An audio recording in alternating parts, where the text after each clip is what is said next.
A Sueli Carneiro Figueiredo escreveu assim: Padre Fábio, tenho 21 anos, moro em Vila Velha, no Espírito Santo. Padre, a minha questão é o seguinte: o perdão de Deus está acima de tudo o que nós fizermos e é só pedir perdão para que sejamos perdoados? Bem, aqui a gente tem uma questão interessante, né? Que, primeiramente, o perdão de Deus na nossa vida não é um processo mágico. Assim como a gente também sabe que na vida não existe nada mágico. Tudo é fruto de uma luta, de um processo, né? A gente não tem nenhuma solução mágica para as coisas. E Deus também nos trata segundo a vida. É interessante isso, minha gente. A teologia nos ensina que Deus não contradiz em nada a ordem das realidades criadas. Deus não pode interferir na história de maneira a contrariar a realidade criada. Deus não contradiz a criação. E o processo da vida humana está totalmente inserido ao processo da realidade criada. Eu sou um ser humano que vivo as regras da condição humana. Você é um ser humano que vive as regras da condição humana. E aqui existe aquela lei básica: o que a gente planta, um dia a gente colhe. Quando nós falamos de erros humanos, nós falamos então deste contexto, nós estamos dentro deste contexto de realidades que nos incomodam. Um erro é sempre uma realidade que tem o poder de nos incomodar. Se não incomoda hoje, mais cedo ou mais tarde vai incomodar. Os erros é como se fossem pedras cheias de arestas, né? Que não se acomodam muito fácil dentro de nós. Como é que nós podemos entender o perdão de Deus na nossa vida? Perdoa tudo? O perdão de Deus está acima de qualquer realidade humana? Está. Mas tudo em Deus se configura como realidade de dois pilares: aquilo que é o dom que nós recebemos de graça, mas aquilo que é tarefa, isto é, aquilo que é uma realidade que depende do nosso esforço. Então Deus nos perdoa sempre? Perdoa sempre. O amor de Deus por nós está acima de qualquer erro. O pior dos criminosos, o erro mais hediondo, o crime mais hediondo, tem perdão para ele diante dos olhos de Deus? Claro. Deus é misericordioso e vai estender sempre o seu amor na direção da humanidade. Só que há um detalhe: há uma realidade humana que também precisa ser perdoada. E muitas vezes a dimensão do amor e do perdão de Deus não consegue atingir a realidade humana. Não é porque Deus não quer perdoar, é porque a realidade humana ainda está terrivelmente machucada pelo erro cometido. De maneira que nós só podemos entender e compreender o benefício do perdão de Deus quando nós trabalhamos também na realidade do perdão humano. Então não adianta nada a pessoa vir se confessar, contar os seus pecados, os seus erros, se não houver depois da confissão um processo de reintegração, isso é, de reharmonizar o que estava desarmonizado ali dentro.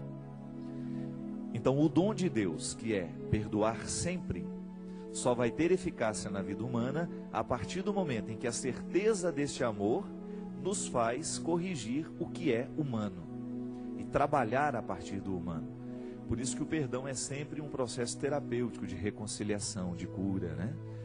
Muitas vezes nós encontramos pessoas que já confessaram os seus pecados, mas que ainda não confessaram a elas mesmas. Já receberam a absolvição de Deus, mas ainda não receberam a absolvição delas mesmas. É interessante, eu me recordo daquele filme Titanic, né?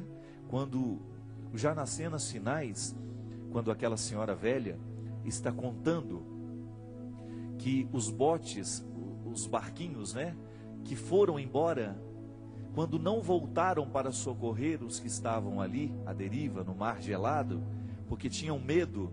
Os botes que cabiam ali, 80 pessoas, estavam com no máximo 20. Eles não foram lá no meio do naufrágio buscar os que estavam necessitando ser resgatados, porque eles tinham medo que na tentativa de subir, aquele monte de gente morrendo afogada, que na tentativa de subir nos botes, aqueles botes naufragassem também. E aí acabasse morrendo todo mundo. E eu me recordo que tem uma cena bonita, porque ela dizia assim, a senhora dizia: na verdade o que houve depois foi a tentativa de se reconciliar com uma história. Porque aqueles que foram salvos do naufrágio viveram eternamente com aquela consciência infeliz. Nós deveríamos ter voltado para buscar os que estavam necessitando de ajuda. E aí ela usa uma expressão bonita e triste ao mesmo tempo. Depois disso, passaram pela vida inteira esperando por uma absolvição que nunca chegou. Veja bem, aqui você tem um fato, né, muito concreto para a gente entender o processo da absolvição humana. Quando eu cometo um delito, por exemplo, se eu estivesse naquele bote e eu tivesse decidido não voltar para buscar os náufragos que estavam ali, necessitando de serem retirados das águas geladas do Oceano Atlântico, eu vou ter que conviver o resto da minha vida com essa decisão. Isso é processo humano. Por mais que Deus tente interferir, por mais que Deus me prove o seu amor, eu vou ter que conviver com essa consciência infeliz de não ter voltado, de não ter feito, de não ter amado. E aí, minha gente, quando nós não alcançamos o resultado humano do perdão, dificilmente a gente vai sentir o amor de Deus e o perdão de Deus, a reconciliação divina.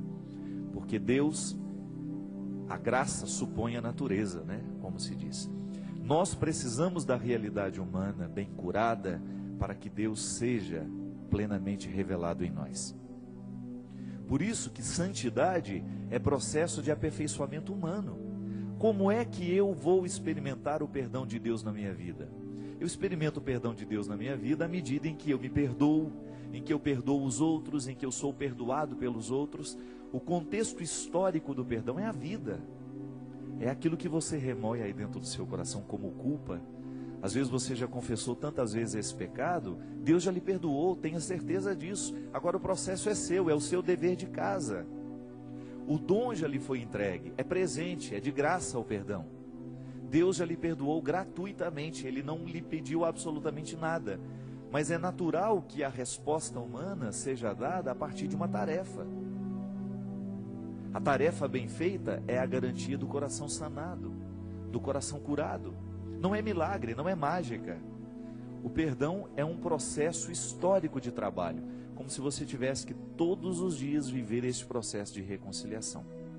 E é claro, quanto pior o erro, quanto maior as consequências de estrago dos erros que a gente comete, maior será o trabalho que você vai ter.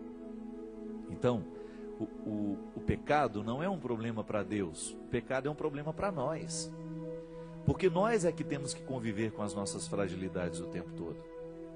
E eu até acredito muito nisso, porque a qualidade do cristão está diretamente associada à qualidade do trabalho pessoal que ele tem com ele mesmo.